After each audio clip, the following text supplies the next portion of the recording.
Yeah, red velvet.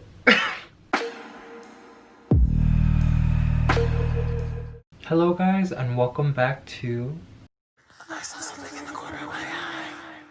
Now, in today's episode, we are going to explore a legend from Thailand.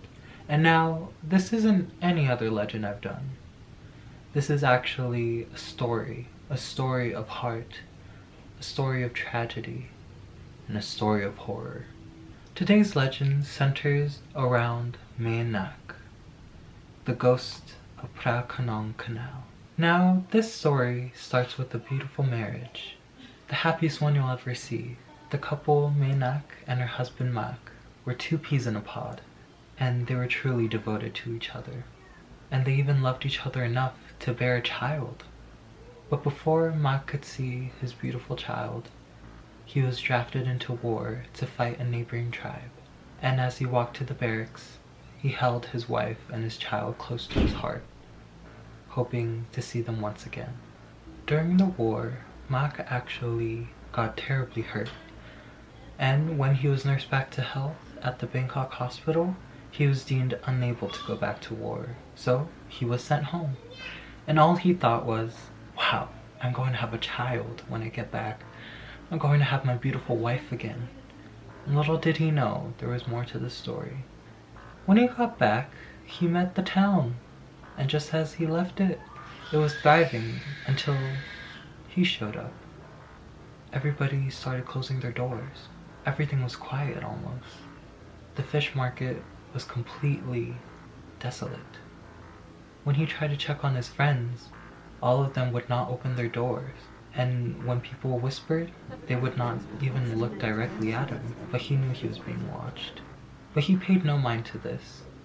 See, he was happy to see his wife and his child once more.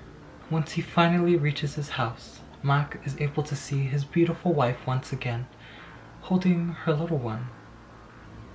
And it is just a rose-colored sky for them two. They are able to rejoice and celebrate until one fateful night.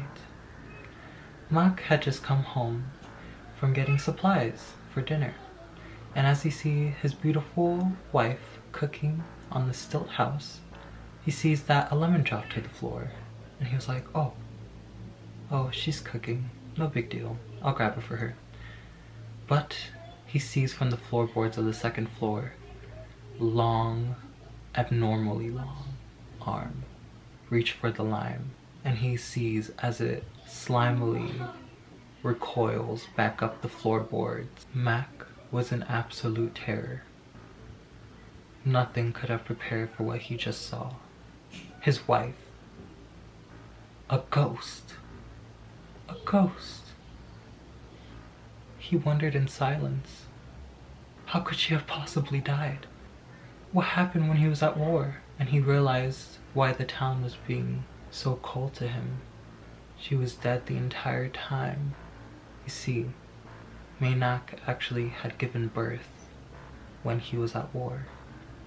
And during that birth, it was fatal. Neither her or her baby survived it. But with her will and devotion to see her beloved husband, she stayed. And whoever warned anybody of her death were killed. That's why the townspeople were so quiet. Mak was in complete horror, and he went up to his wife and said, please excuse me. I have to go use the bathroom. And with that, he ran into the dark of night, never looking back. When Mak does not return to supper, she grows worried. She wonders, where could he have possibly gone in the dark of night? And then she stops in her tracks. Could he have possibly known my secret? Then she grows furious. Could somebody have possibly told him? And so she marches to town, angry, and starts wreaking havoc to every known person in that town, while her husband runs to the monk in the temple that has holy grounds, so no ghost can tap into it. As Mak reaches the temple and walks to the monk, he sees his wife at the door. Feeling betrayed, She asks, "Why? Why would you leave me? Don't you love me?" And Mak replies in terror, "Do you know what you're doing to this town? I'm sorry, but your time here is done. You have to move on." And she completely refuses and says, "No, no." And the monk steps in and gives her almost an ultimatum. You can be here and completely destroy your karma, or you can be with your husband once again. And she quickly seizes her anger.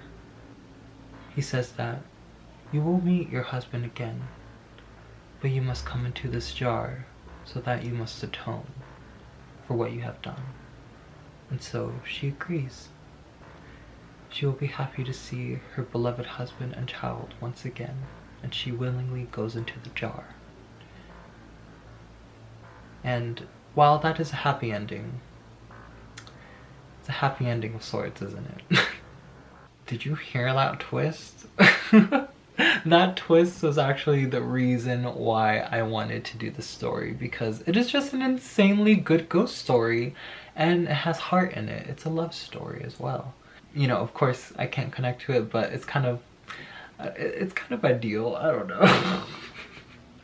I've been thinking about love these days, and it's just like, you know, Mak and Maynak, you know, they're my OTP. What can I say? I'm just kidding.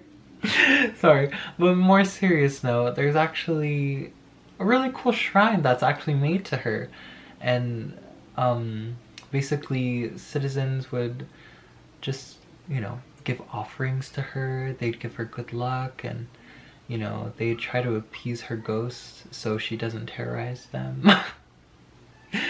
And it's a pretty cool thing, because it's an actual model they made of her maybe like almost centuries ago, and her unborn child. And there are multiple paintings and multiple just beautiful was it silks and fabrics next to her just to appease her. And it's a really cool sight. I'm probably showing an image right now, but yeah, let me know if you visit that place one day, because it'll be really cool too. And I'm not sure how I can expand more into the legend, but I can give you my favorite movie recommendation of it, and it is actually a movie called Pimak. Pimak is a rendition of the legend, but it is a comical one. That's why it's so enjoyable, and it's pretty new. It's 2013. The old one that I'm thinking of is like probably like in the 90s.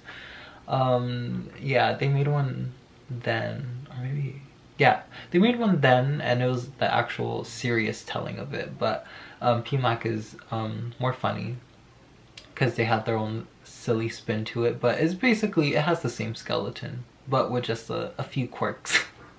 But yeah, I totally recommend that movie. And yeah, I hope you guys enjoyed the legend today, and you know, I don't know, I hope I could get love like I'm just kidding. I don't know why that stuck out to me, but I just think that her devotion is very beautiful, and it, you know, goals. Just kidding. Anyways, thank you for watching, and have a spooky October. See ya.